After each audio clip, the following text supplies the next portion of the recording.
Talking of explosive interviews, let's see how this one works out. Alex Crowley, who was a former advisor to Boris Johnson when he was at number 10, he also got an OBE in the resignation honours list. Good to see you this morning. Look, the fact you've got an OBE in the honours list sort of points out a little bit as to where you stand. You must be a bit of a pal, but is Esther right when she said, you've got to take personal responsibility, and he doesn't seem to be doing that? Yeah, look, I think it's entirely a fair criticism to say that a lot of the trouble that he's got himself into could have been avoided. In fact, this whole situation could have been avoided if the original Partygate scandal had been handled perhaps a bit better in the first place. It wasn't, and this is where we are now. It's very interesting to see what he did yesterday, and I think it speaks to his way of being is that he doesn't like losing. His main USP in politics is that he's a winner.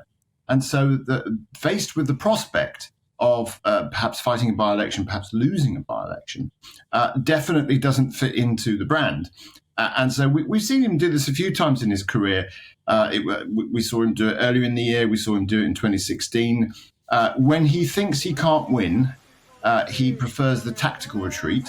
And wants to sort of live to fight another day. And that's clearly what he pointed to in his statement. What do you think he'll do next?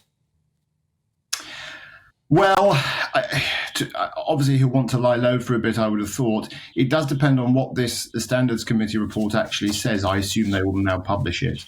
And if it is extremely damning, of course, it does present further problems for him. Because, of course, if he does want to come back in the future, he will have to, as Esther said, he will have to be selected as a Conservative candidate all over again. Now, if the report is very, very damaging, there may well be a temptation from CCHQ, from the Prime Minister now, to not allow him to stand as a candidate.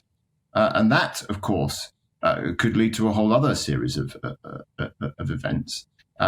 Now, I shouldn't think they would go down that route because, of course, that keeps the fire burning. And if you're the current Prime Minister, you want this argument to go away. But, the future is very uncertain for him. But what I thought was interesting was that his statement wasn't just restricted to talking about the Standards Committee. He was laying out, if you like, an alternative vision, or as he would argue, the original vision of the direction the party should go in. What we see now is the battle for the future of the Tory party, the kind of post-general election, whether that's returning to government or not. It started now. He is saying this is where the party needs to be. And I think a lot of the stuff in that statement will resonate hugely with a lot of Conservative Party members, and it will resonate hugely with a lot of people perhaps watching this programme who voted Conservative in 2019 but don't feel as if we've had a Conservative government. No, but he's got to take some of the blame for that, hasn't he? I mean, getting Brexit done, levelling up, all these sort of things. I mean, lower tax growth economy. I mean, look, I know there have been big problems in the interim, but there's a lot of this he could have done and didn't.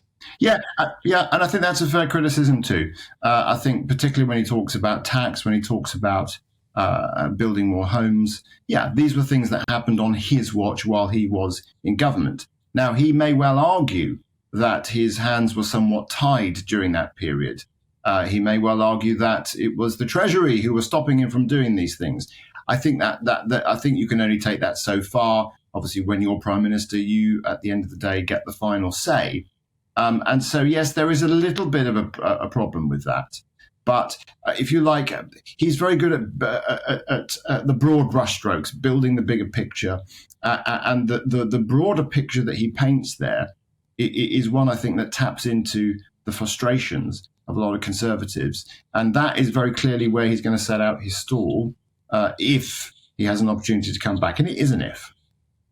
Yeah, because, Prime Ministers, when they leave office, are always obsessed with their legacy, aren't they? And his legacy is surely, by this committee, now tainted. And he complains himself that there's no way he can even protest at their findings. There's no way he can appeal.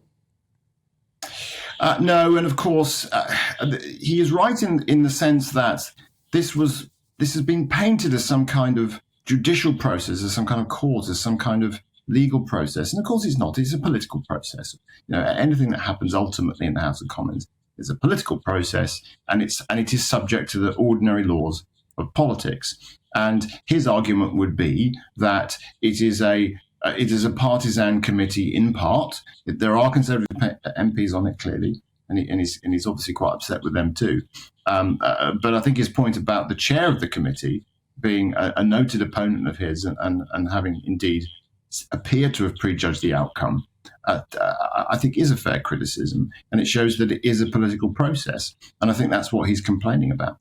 I know you're a bit pushed for time, but I've got to ask you, because I've heard time and time again on the QT from people who are in government with Boris Johnson that, yeah, he's very charismatic, he's a vote winner, he's an ideas man, but actually in number 10, he doesn't know how to actually put anything into practice, and that really he was all ideas and not practical. As you work with him in number 10, what do you think? Yeah, again, I have to say I think that's fair. He does. He's very good at painting the big, colourful picture.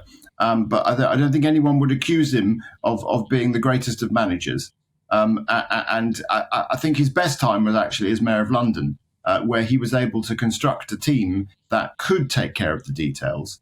And very much in line with the vision that he painted. The trouble when he became Prime Minister was that he wanted to paint a certain vision, but he didn't necessarily always have a team around him that were either aligned with it or were capable of delivering it.